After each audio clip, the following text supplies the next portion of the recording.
What's been your biggest month revenue-wise? Our biggest month, we did something. That's awesome. What you're about to watch is a conversation I had with my client Justin from Lyle's Coffee. Justin already had a coffee cart business when we met, but we helped him reposition and scale the business. Since then, he's worked with brands like Amazon and YouTube, and he even served at the Super Bowl in New Orleans. And during one stretch of events, he made $24,000 in just 4 days. So in this video, Justin breaks down his story of how he transformed his coffee cart business and started landing larger clients. So if you want to be part of the Coffee Cart Collective to get help to start or scale your coffee business, check out the first link in the description, and I hope you enjoy this conversation. It's the Right there, pop it open. Oh, that was good. That was good. I'm Justin, Lyle's Coffee Co. My wife and I run it. April will be 2 years that we've been in operations. June of 2024, I get sent an NDA, but there's no explanation. And I open it and it looks legit. But I'm like, I'm not signing this. I don't even know who this is from. So I emailed him back in so many words, was like, hey, I would love to, discuss what this is in reference to, but I don't think we've had any prior communication. My wife was like, I didn't talk to anybody. I don't think we had any prior communication. Are you available to hop on a call? And we'd love to hear about your event. They're like, I can't tell you any more about the event until you sign the NDA. Wow. And so I'm like, so as I'm reading it, I'm like, what is happening? Yeah. And then they're like, we can jump on a call and explain more. So we set it up and they're like, hey, we're an event production company out of New York, Chicago, LA. And, they do anything that's like the Oscars type thing or, stuff like that. They get hired to come in. Well, the NFL hired this production company to do an event. And once they said NFL, I'm like, the Super Bowl is coming to New Orleans in 2025. So crazy. So I'm like, there's, and then they keep talking, and I'm like, it was just a surreal moment. Yeah. And so they're like, I get off the phone, and I have to turn to like Heather and like explain to her what happened, and we are like literally 1 year in. So crazy. And so, it felt fake, but I'm like, if this is a scam, like, we're signing it. So we send it off. And they're like, we're going to give you a date to show up. And we want to meet you and do some tastings and yada, yada. So later that year in August, we show up to do a tasting. There's 3 judges.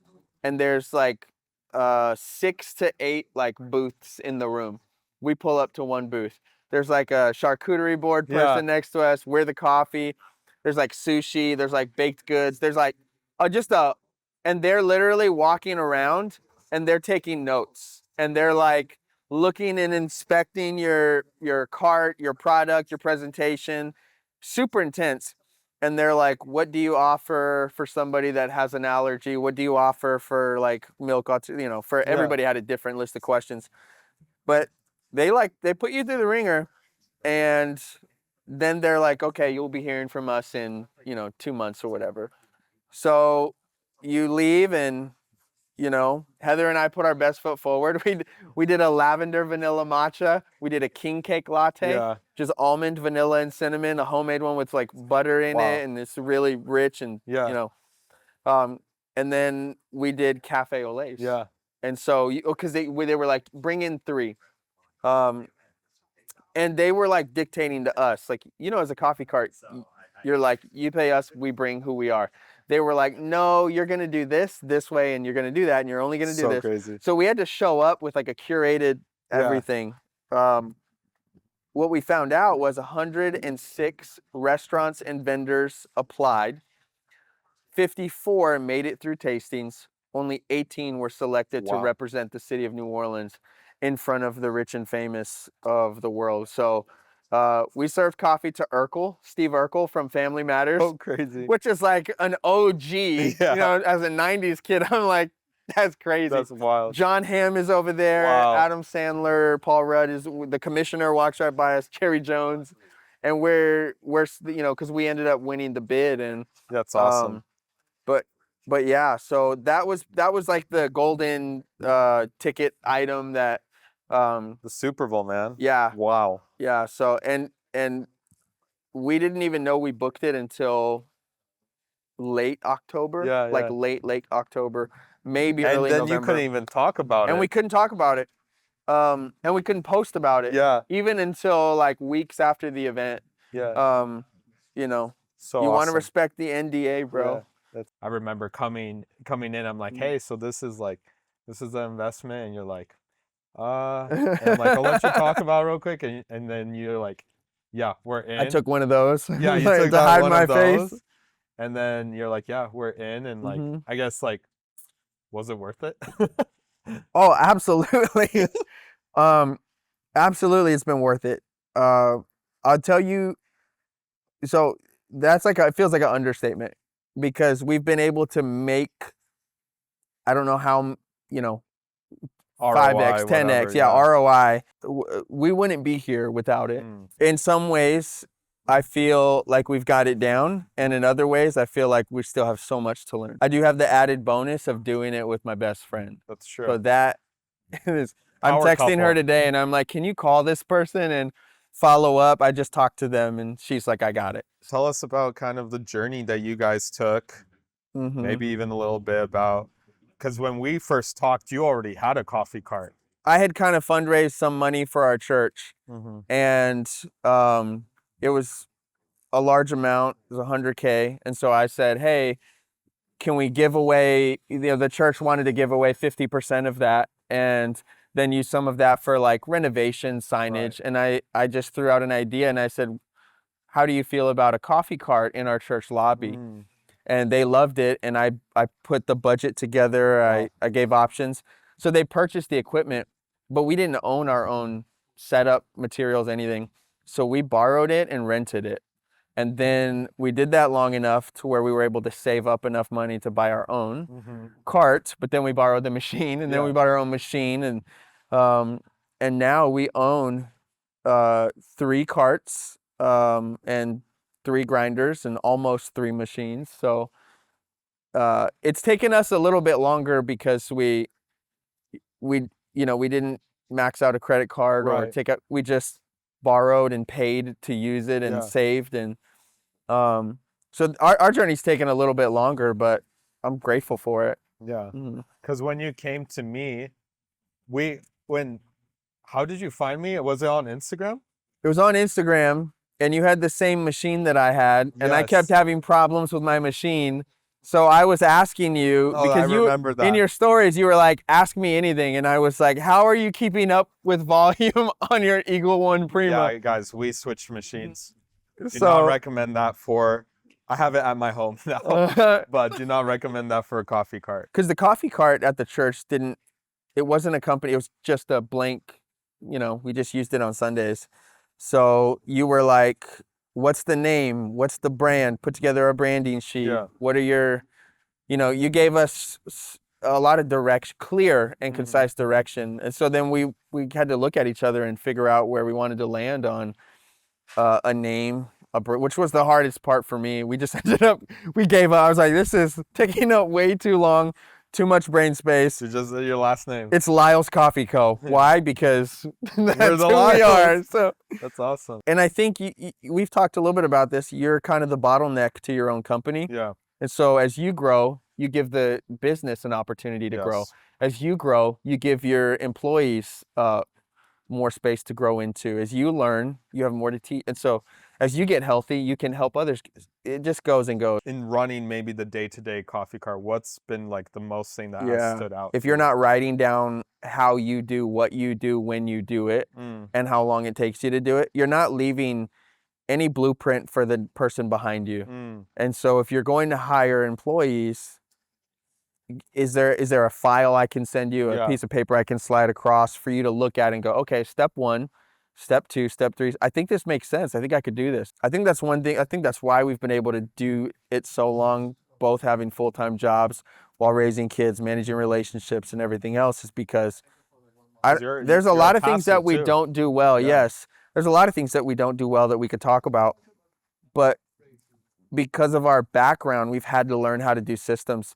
And systems allow you to do, everybody has the same 24 hours in a day. Systems allow you to accomplish more in your 24 hours than the next person can in the same 24.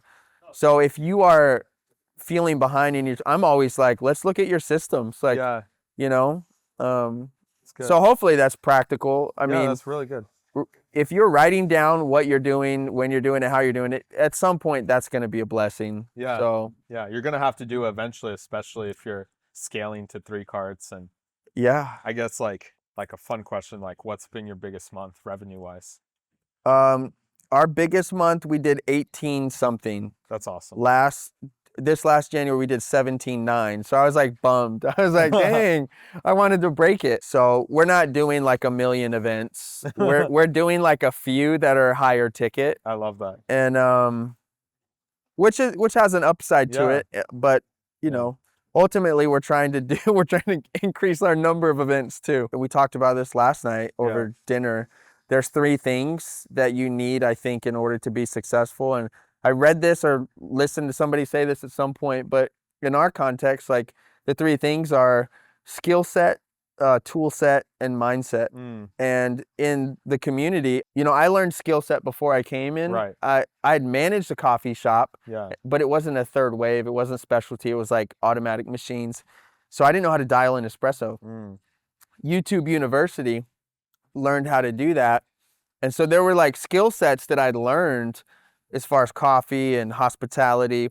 Yeah. But then you join the community and you realize, oh man, there's actually administrative skill sets, Yeah. there's salesman skill sets, there's so many different skills. So you're growing there, but then there's also tool sets like a CRM system. Yeah.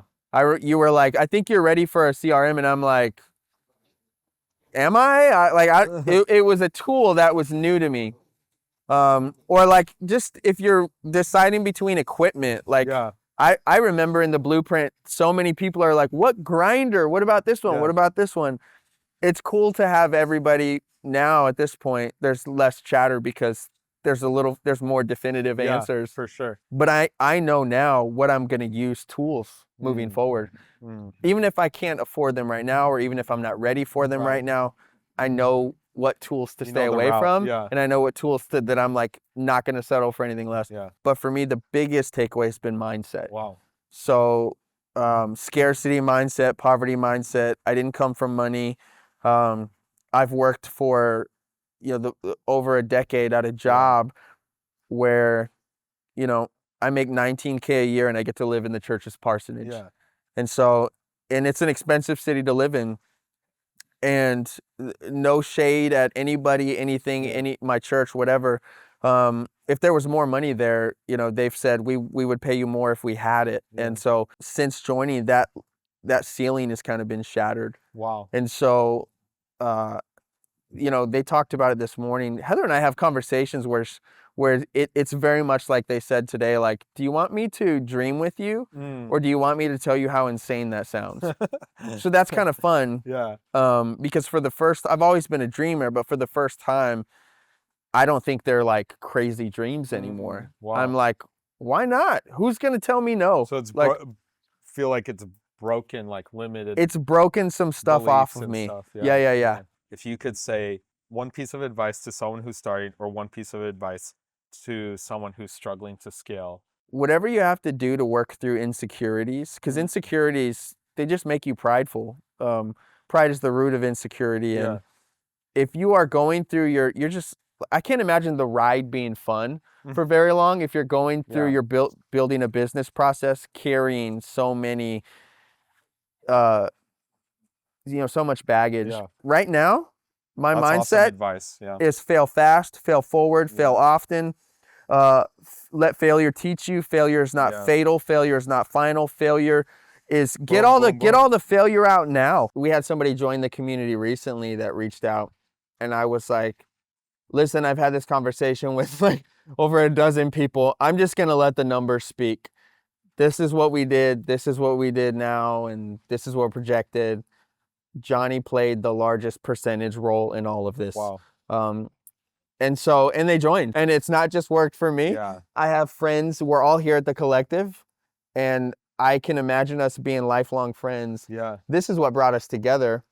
But it's kind of funny. The collective gets you in front of people. Yeah. And then when we come together, it opens up lines of communication to people that you've only seen a profile picture or maybe like a Zoom clip. A Zoom, yeah. So like, there's about 4 or 5 that I talk to like every week in some form, Yeah, whether it's a comment, a DM, or like we're responding to each other's stories. phone calls even. Phone calls, yeah. One last question. What's your go-to coffee drink? Oh man, depends on the time of year. It's usually a cold brew or a flash brew because There you it's go. hot in New Orleans most of the year. you Black go. flash brew, black cold brew. Love It's it. cold out. Give me So some warm good. milk.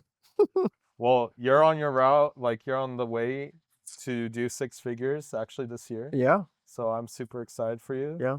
It's been so fun to work with you. I know we've even had our own phone calls. Yes. Sometimes not even about coffee carts, Not but yeah. a little bit more personal. Yeah. But I will say, like, it's been so fun to watch your journey Mm. as a dad, as a business owner, as a husband. And I feel like since it's been 2 years we've known each other. Yeah. And it's been like, you've seen us grow, I've seen you grow. So it's Mhm. been so awesome. So yeah, guys, go check out Lyle's Coffee. And yeah, that's a wrap. If Justin's story resonated with you, it's probably because you see what's possible. People taking a simple coffee cart and turning it into a real business. So if you want to learn what it looks like to be part of the Coffee Cart Collective, to get help to start or scale your coffee business in community, check out the first link in the description. I hope you enjoyed this video. We'll see you on the next one. Cheers.